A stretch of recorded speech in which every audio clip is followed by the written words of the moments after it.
Teras Kreasi Nusantara, TKN Pictures, bekerja sama dengan Motif Corp bakal hadirkan film drama religi berjudul Santre. Film Suntre yang dibintangi Panji Zoni, Yuriska Patricia, Divana, Wulan Guritno, Nova Eliza dan Yanti Surahman. Bakal tayang pada 19 Desember 2024 di seluruh bioskop kesayangan Anda.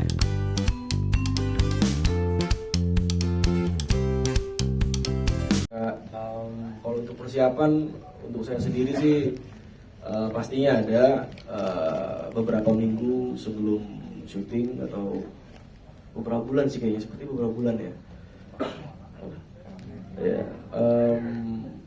Persiapan segala macam dari karakter Hamdan ini, dan juga saya juga sering banyak bertanya kepada orang-orang yang memiliki kesamaan yang sama dengan Hamdan, dan ya pastinya kalau ditanya ada persiapan dan sangat-sangat menyenangkan sekali persiapannya itu untuk saya jalani.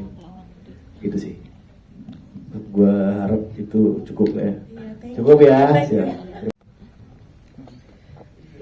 Silakan. 6 kayaknya. Belum ke 6 saya. Kalau untuk perihal chemistry sih alhamdulillah Yuriska sangat-sangat supel sekali orangnya. Sangat-sangat bisa diajak kerja sama. Vokal bisa naik lagi, Mas? Sorry. Yurika sangat-sangat menyenangkan untuk diajak bekerja sama, dan iya gampang berbaur sih kita berdua. Kalau untuk Yuriska gimana tuh? Iya, kalau buat aku sih ini film pertama aku ya, dikasih kesempatan buat jadi peran utama juga agak kaget, agak nggak percaya. Cuman itu juga dibantu sama Panji yang nelpon aku yang kayak lo bisa percaya sama gue gitu. Ingat banget itu nelpon malam-malam di aku lagi baca skenarionya, terus akhirnya aku tanya mama dan mama juga percaya untuk aku ambil film ini. Ya udah, kenapa nggak kita coba? Akhirnya aku coba dan ternyata ketemu sama Panji, lawan main yang sangat bisa diajak diskusi. Jadi kita habis syuting bahkan reading, kita benar-benar ngobrolin tiap adegannya kayak gimana. Apalagi ini juga lumayan banyak tantangannya juga buat aku, apalagi yang pertama kali syuting film. Jadi banyak belajar juga sama Panji. Terus setelah syuting juga kita diskusi lagi enaknya digimanain ya gitu. Terus untungnya kita sama-sama bisa menerima masukan masing-masing. Sangat enjoy juga ketika kita reading dan sebagainya. Jadi seru syuting sama Panji. Ya, seringan malam-malam ya, Hanum ya. Seringan malam ya? Iya, malam. Lu ajarin apa aja lo?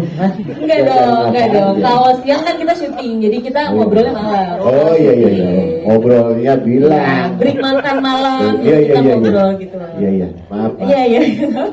Baik, ada teman-teman media lagi? Kalau misalnya emang dijabarin, cuman karena aku mau belajar dan aku suka juga sama perannya Hanum ini, jadi akhirnya aku coba dalemin dan aku coba sharing juga sama Kak Ferial. Aku juga cari-cari referensi juga dari film-film yang lain. Gimana sih, apa tuh peran atau adegan-adegan kayak punya penyakit, cancer, terus juga gimana caranya bisa apa tuh, entar mau ngobrol.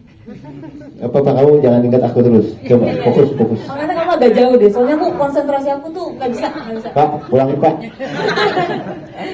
Iya. Jadi kesulitannya apa ya? Mungkin pertama bahasanya harus bahasa Jawa juga. Jadi aku orang Sunda, aku nggak bisa bahasa Jawa. Jadi aku belajarnya juga sama siapa, di reading juga kita belajar, di skenario juga ada. Cuman kadang-kadang di lapangan juga agak berubah dialognya. Jadi akhirnya aku juga belajar bahasa Jawanya juga sama kru di sana, sama orang Wangonnya waktu itu syuting di pasar tadi itu aku yang lumayan banyak bahasa Jawanya. Terus juga bahasanya juga harus baku kan, jadi Hanum tuh itu sih beberapa kesulitannya. Dan adegan-adegan gimana caranya aku nggak natap Hamdan gitu. Terus juga gimana caranya aku tetap menjaga karakter aku yang nggak gampang untuk bisa berkomunikasi sama lawan apa sih namanya? Main. Bukan lawan main, lawan jenis. Kayak gitu. Apa? Gampang bling. Iya. Padahal udah jauh ya. Ini Udah, kurang udah. jauh. Agak di ujung sana boleh. Orangnya udah jauh, mungkin baunya masih di situ. Iya, iya. Ya gitu sih kayaknya bahasa dan sebagainya sih. Berdasarkan dari ini kita universal, bahasanya bahasa nggak fokus ke dialeknya. Jadi bahasanya berdasarkan bahasa untuk universal aja Pak. Kedua mengenai kita awalnya kita buat liner. Kenapa kita jadikan tulis supaya tidak boring penonton. Ya kalau untuk standarisasi itu skrip itu suasana pesantren semua lengkap. Karena overnya durasi hampir 3 jam, 2 jam, mana yang kita kupas.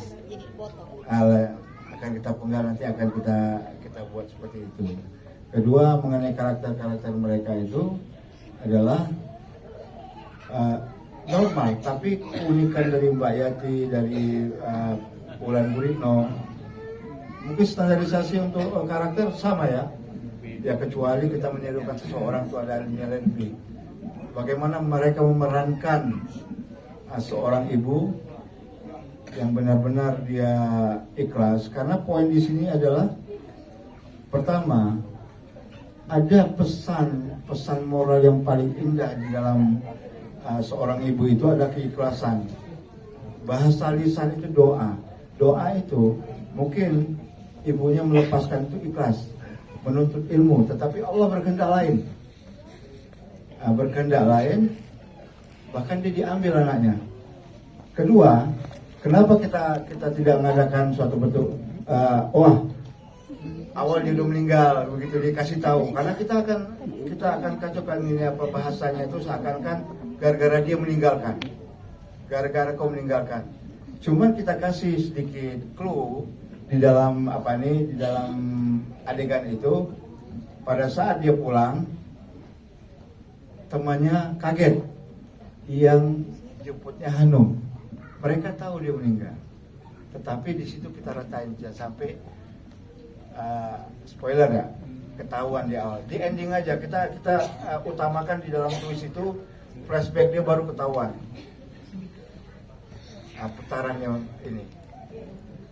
Nah di situ kemungkinan besar kita ngambil poin konten aslinya dia itu berdasarkan dari klimaks dari dialognya aja Pak. Tetapi secara landscape-nya itu kita memang semua kita standarisasi untuk shot semua operasional segala macam kita ini kan. Kemungkinan itu kalau untuk penggarapan insya Allah mudah-mudahan, karena di situ kita bermain awalnya di linear bukan di twist. Tapi kalau kita jadikan twist lebih indah daripada linear. Akan boring orang yang nonton. Oh nanti ketemu di sini, nanti ketemu lagi di sini. Jadi nggak ada ininya. Nah, kalau di sini kita berpacu kreatif penonton itu dari dia tangannya tadi, kenapa dia balik lagi, dia ketemu. Jadi membuka kreatif penonton itu, jangan kan kita yang udah tua, anak kecil dia tahu itu continuity atau dia. Apalagi dengan gambar-gambar seperti itu.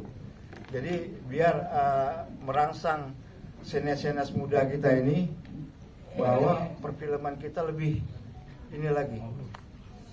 Jangan diajarkan untuk minum susu, beli makan, kita sopin.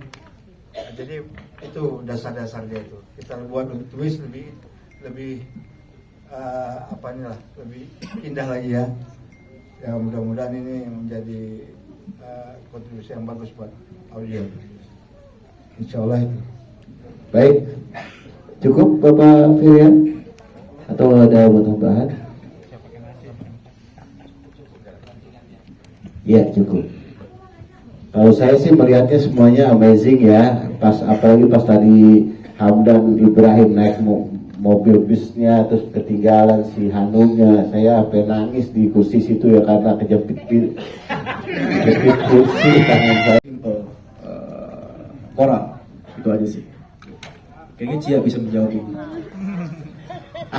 main lempar ya. Apa ya? Sebagai anak muda di sini sebenarnya banyak pesan moral yang bisa kita ambil. Kayak pesantren itu kan di kita tuh banyak ya. Terus juga hubungan ibu dan anak, gimana caranya ibu melepaskan anaknya untuk menuntut ilmu yang jauh. Itu juga salah satu yang gimana caranya. Apalagi zaman sekarang kan pacaran tuh udah beda banget ya sama pacaran konsepnya Hanum sama Hamdan kan. Jadi mengingatkan kita kembali untuk tetap menjaga pandangan, tetap menjaga apa coba lupa lagi nih, bukan muridnya ya. Iya itu, terus juga terus juga komunikasi antara aku dan ibuku juga kan, ceritanya Hanum dan ibu juga komunikasinya kurang, tidak bisa menyampaikan apa yang ibu rasa, apa yang aku rasa. Makanya yang ibu mau nggak mau aku harus turutin. Itu mungkin bisa kita pelajarin gimana caranya komunikasi ibu dan anak yang baik, gimana pertemanan, juga persahabatan, semuanya. Banyak sih sebenarnya pesan moral yang bisa kita dapat dari sini.